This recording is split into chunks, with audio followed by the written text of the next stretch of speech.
नमस्कार, मैं हूं ए.के. कश्यप। बड़ा महत्वपूर्ण इस वीडियो में बात करने जा रहे हैं एक विषय पे कि सीबीटी का बैठक, सेंट्रल बोर्ड ट्रस्टी का बैठक हुआ। ईपीएफओ से संबंधित कुछ महत्वपूर्ण बातों पर चर्चा हुए हैं। चर्चा में मिनिमम पेंशन हाइक वृद्धि की बातों पर किसी भी प्रकार का उस तरीके का सकारात्मक कोई बिंदु नहीं है जो ये आशा किया जा सकता है भविष्य में कि मिनिमम पेंशन 1000 से बढ़कर 7500 होगा। ऐसा कुछ नहीं दिख रहा है। आखिर इन सभी बातों को हम इस वीडियो में क्यों चर्चा में लाए हैं, क्योंकि जानना जरूरी है कि आखिर सच में क्या EPS 95 वाले लोग को सरकार जो है क्या इस मार्केट व्यवस्था के साथ नहीं जोड़ना चाहता है। क्या लगभग जो 10 वर्षों की सेवा के बाद जो मिलने वाला पेंशन है, जो लोग 58 वर्ष तक जो संगठित क्षेत्र में जो काम कर रहे हैं, क्या उन लोगों को बाजार व्यवस्था के साथ क्या नहीं जूझना पड़ रहा है। एक लंबे समय तक ऑर्गेनाइज सेक्टर में काम करने के बावजूद भी जिस तरीके का उन्हें बेनिफिट मिलना चाहिए था वो नहीं मिल पाया और आने वाले समय में ऐसा लग रहा है कि मिल भी नहीं पाएगा।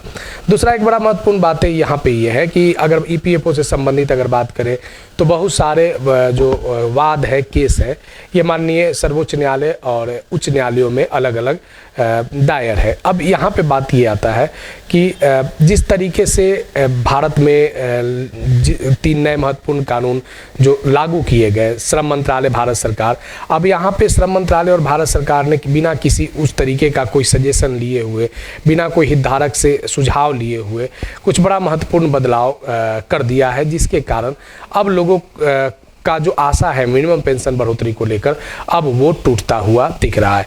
तो इस वीडियो को आप लास्ट तक जरूर देखिएगा। नए जुड़े हैं तो चैनल को सब्सक्राइब करके बेल आइकन को दबा दीजिएगा।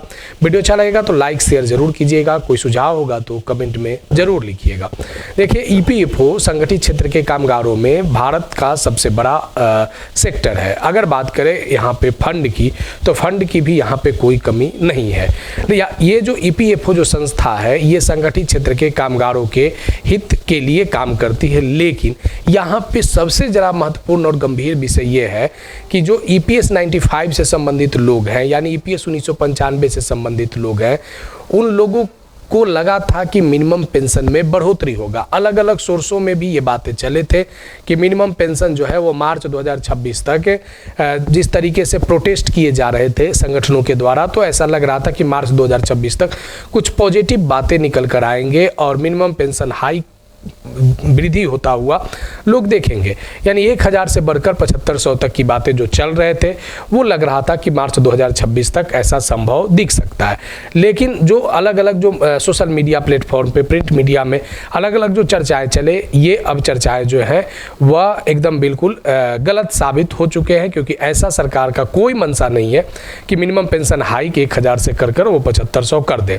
सबसे बड़ा ज़्यादा लोगों को आशा था 1 फरवरी 2026 के इस बजट सेशन से, लेकिन इस बजट में भी सरकार ने 1 फरवरी 2026 को माननीय वित्त मंत्री ने किसी भी प्रकार का कोई सकारात्मक बातों को EPFO से संबंधित कर्मचारियों के लिए नहीं किया था। अब देखिए यहाँ पे अगर बात करें कि जो EPS 95 में जो पेंशन के हकदार हैं उनमें करेंटली मैक्सिमम लोगों को 1000 रुपया मिनिमम पेंशन दे है। अगर EPFO की सबसे बड़े सेक्टर के बात करें एम्प्लॉयों की, तो सबसे ज़्यादा लोग जो है वो 1000 रुपया मासिक वेतन पाते। अब ये समझ जाइए कि आप इस बाजार व्यवस्था में उस 1000 को कैसे आप स्टेबल कर पाएंगे, या उस 1000 में आप कैसे स्टेबल हो जाएंगे। दोनों एक दूसरे का पूरक है।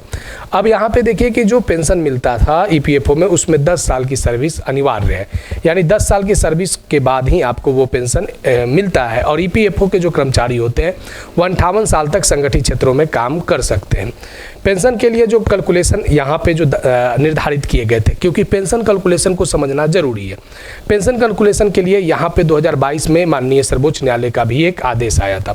उस आदेश के बाद EPFO के भी कर्मचारी 2 भागों में बंट गए थे, एक 2014 के बाद वाले और एक 2014 से पहले वाले। तो